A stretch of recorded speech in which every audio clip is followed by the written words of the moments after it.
zaudete? Bueno, gaurko liburuko protagonista behi bat da eta neskatxa baten ohean agertzen da. Zuei horrelako zerbait basal zaizue? Niri ez, niri txakurrarekin, katuarekin, etxeko animaliekin, baina behi batekin? Goazen irakurtzea.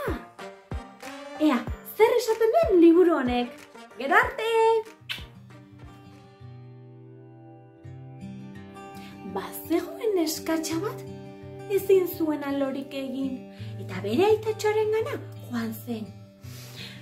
Aita!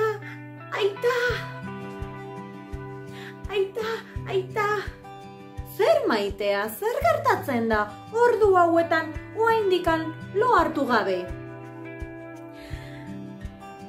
Ezin dut lorik egin. Behi bat dago nire ohean. Baina, behi bat? Nola egongo da behi bat zure ohean?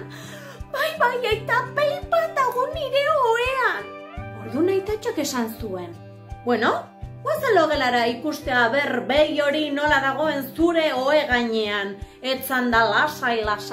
Bai, aita, guazen ikustera. Alaba maitea, non dago behi hori zure ohe gainean etzan da? Nik ez dut ezerrez ikusten. Aitatxo, hemen zegoen behia, zin dizut, hemen txebertan. Orduan, bere aitatxok ohera bidalizion berriro ere, baina gure neskatila pixkata serretuta gelditu zen. Aitatxok ez dit sinisten, eta nik badakit behi bat ikusi dudala nire ohean. Egia zen! Eta bere logelara iritsi zenean, hantxe zeuden berriro, orain behi bat eta ate bat bere ohe gainean. Eta gainera uste dut atea irabazten ari zaiola behiari kartetan, ez du behiak aurpegi ona, Ez, galtzen ari da, aurpegi haserrea du. Aita! Berriro daude nire ohean animalitxoak oraingoan behia eta atea! Nola ba? Berriro! Eta berriro joan ziren logelara korrika. Balaztana, hemen ez dago inor. Logure asko duzu. Eta animaliak ikusten ari zea ez dauden tokian. Mesedez joan zaitez lo egitera berandu da. Orduan, gure neskatila logelara joan zen. Baina, batean, zer ikusi zuen? Elefante bat! Eta eskutaketan ari ziren jolasten, elefanteak kontatzen ari zen. 5, 4, 3, 2, 1... Bani joa! Orduan gure neskatoa korrika berriro aitatxoren gana. Aita! Oraingoan bai, elefante bat ikusi dut oraingoan, eta eskutaketan ari ziren jolasten, uste dut behia eta atearekin. Benetan maitea, benetan!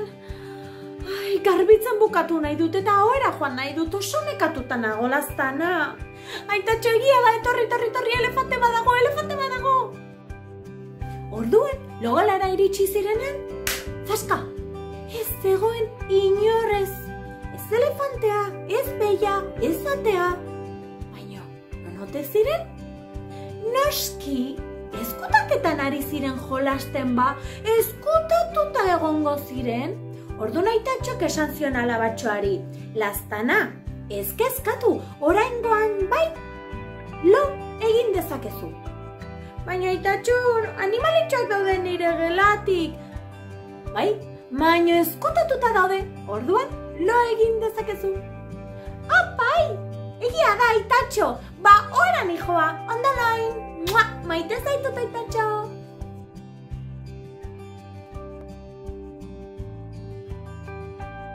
Aitatxo, neka, ohera joan naiteke, alabatxo honek, ze irudimen handia dakan. Lehenengo behi bat, gero ate bat, gero elefante bat. Ai, oeran hijoa lertuta nago.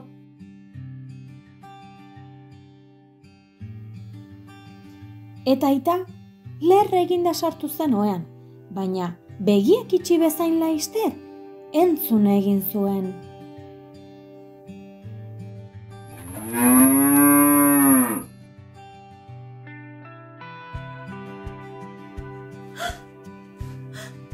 Aita, ez zaude, zerbait entzun dut, behiaren ahotsa entzun dut, bai, mu, hola egin du. Aitatxo, laguntza behar duzu, banejoa! Eta gure neskatxoa logelara iritsi zenean, hortxe ikusi zuen bere aitatxok animaliz inguratua.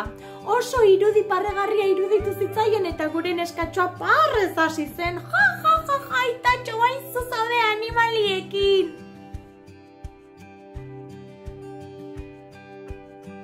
Eta zer uste duzu esango diola aitak alabari? Laztana, orain bai, behi bat dago nire ohean.